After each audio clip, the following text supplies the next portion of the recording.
There are a variety of ways to perform an operation on every element in an array. One option is to use the verbose approach of writing out the code for each item individually. This can get tedious if the array has many items. It will also be necessary to add more code if there are more items added to the array later. This can be simplified using something known as loops, which we haven't covered yet, but there are also several array methods that can be used for this purpose. They are theoretically interchangeable, but there are reasons to choose a specific array method, which we will discuss in more detail after introducing these array methods. The array forEach method is a general purpose method for performing any operation on every element in an array. For example, we can use it to perform a separate console log for each element. The forEach method accepts a callback as a parameter. That is a function which gets called by forEach internally once for each element. It is common to use an arrow function for this, but traditional functions can also be used.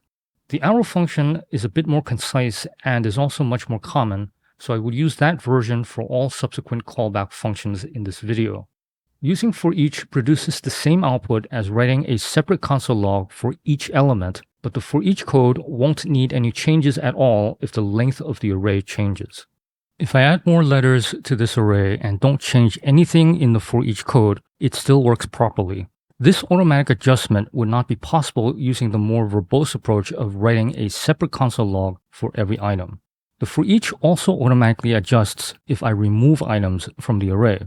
The more verbose version produces an undefined output unless the now superfluous console log statement is deleted. Note that it is legal to use forEach on an empty array, it just won't do anything. Running this code won't produce any console logs because there are no elements to iterate through. The callback of the forEach accepts three arguments. The first is the value of the element, the second is the index, and the third is a reference to the whole array. If I wanted to output all the letters in the array and have the output numbered, one way to achieve this would be by using the index. Note that 1 was added to the index in this code because indices start with 0, but regular human counting starts with 1. The third parameter, which gives access to the array, is useful when the name of the array is inaccessible. This can happen when chaining array methods. The filter in this code creates a new array containing only the elements of the numbers array that are divisible by 4. That creates a new unnamed array that has the values 20 and 40. The forEach iterates through this unnamed array of two elements and performs a console log of any value if double that value appears also in the array. 40 is double of 20 and also appears in the array, so 20 is output to the console. A common operation is to make a duplicate of an array with every element altered in the same way. This is possible to do using forEach, but it is rarely done using this method, and some consider it to be bad practice because there is another array method which is specifically designed for this purpose. But let's first look at how to do this using forEach before we look at a better approach. This code copies the numbers array using the from method and uses forEach to increment every value by 1. We can rewrite the code using the map array method. This produces the same result and the code is much simpler. Note that map always creates a new array and applies the transformation to the elements of that new array. Some developers misuse the map method as a substitute for the forEach by discarding the new array that is created. For example, this code produces the same output when using forEach or map. However, this is less efficient than forEach because it creates a new array filled with values of undefined. The reason that all the values are undefined is the callback does not return any value. Note that there are still 3 values despite them being undefined. The map method always creates an array with the same number of elements as the original array that is being mapped. This is true even if none of the values are ever set. In addition to the inefficiency of creating a discarded array, using map as a substitute for forEach is considered bad practice because it can make code harder to read.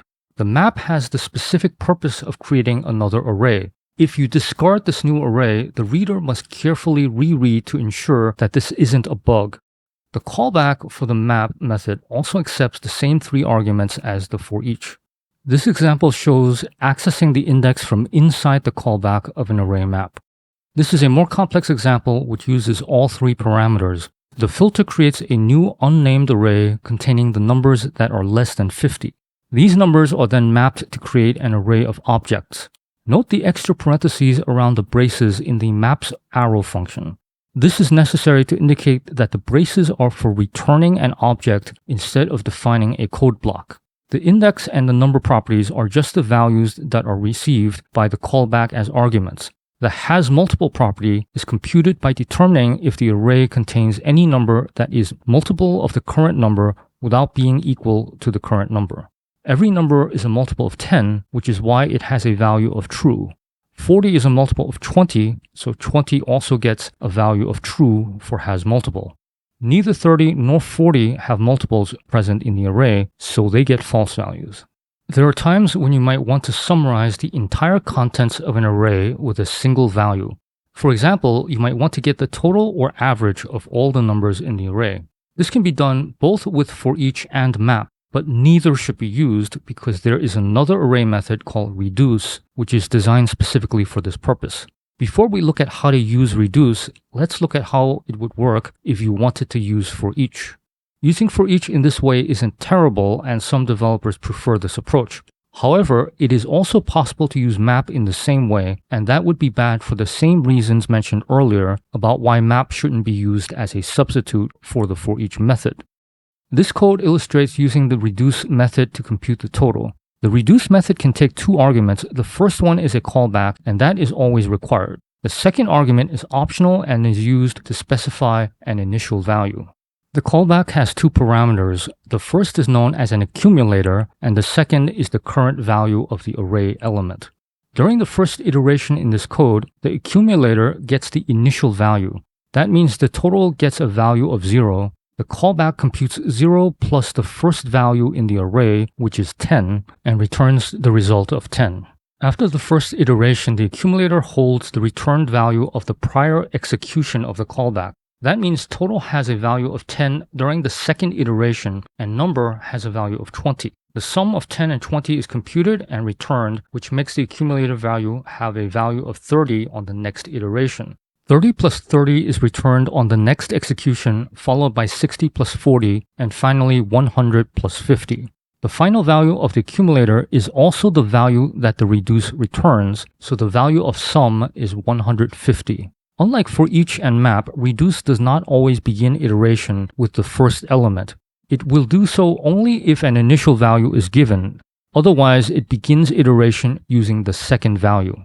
If I modify this code slightly to include an extra console log, you can see that the first value for total is 0 and the first value for number is 10.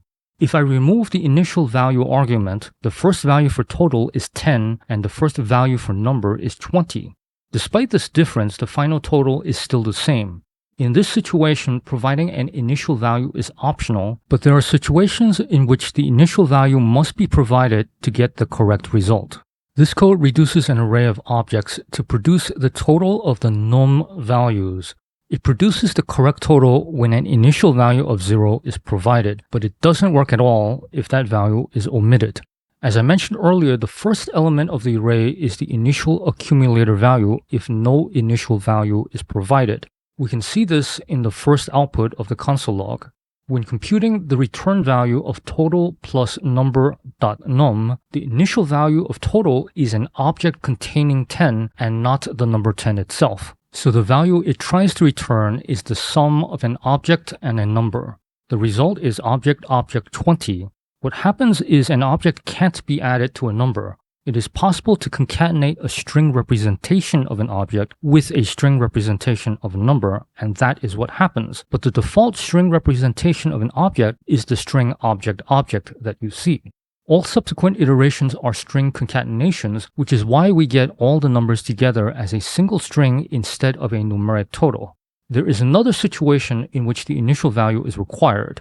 If the array can potentially be empty, you must provide an initial value. The same code that successfully added together the numbers of an array gives a proper answer of 0 if the initial value of 0 is provided, but the program crashes if there is no initial value. It is possible to misuse the reduce method as a substitute for the forEach, but this should not be done. Similar to misusing the map as a substitute of forEach, misusing reduce requires ignoring some values produced. Note the use of an initial value. If it is omitted, iteration begins on the second element, so the A is never displayed on the console. It is also possible to misuse the reduce method as an alternative for map. This code creates a new empty array and iterates through the numbers array, pushing a value 1 greater than whatever value is found. Note the use of an empty array as the initial value. If I remove it, I get an error stating that push is not a function. The reason for this is that the number 10 will be the first accumulator value if no initial value is given. So what happens is an attempt to run code like 10 push 20. This code cannot work because 10 is a number and not an array, which means that 10 does not have a push method. There is a lesser known variant of reduce called reduce write, which works the same way as the reduce method, but it iterates backwards. If we modify the previous reduce code by replacing reduce with reduce write, the final result is the same, but the current values appear in reverse order. Notice that the first current value is 50 and the last is 10. In most situations, the order doesn't make any difference in the final result, so there isn't much use for reduce write. This is an example in which reduce and reduce write produce different results. Note that this is actually not the best way to join strings together. There is a join array method which was created specifically for this purpose. We will discuss this in more detail in a future video when we discuss strings in depth. We have seen that for each, map and reduce can theoretically be used interchangeably, but they each have their own purposes, and you should not use the wrong array method for the job. If you want to create a new array by transforming all the values of an existing array, use the map method. If you want to summarize an entire array with a single value, use the reduce method. If you want to perform some operation on every element in an array that neither map nor reduce can handle efficiently, then use forEach. We still have one final topic to cover about arrays. In the next video, we will discuss how to pre-populate arrays with values that are not hard-coded.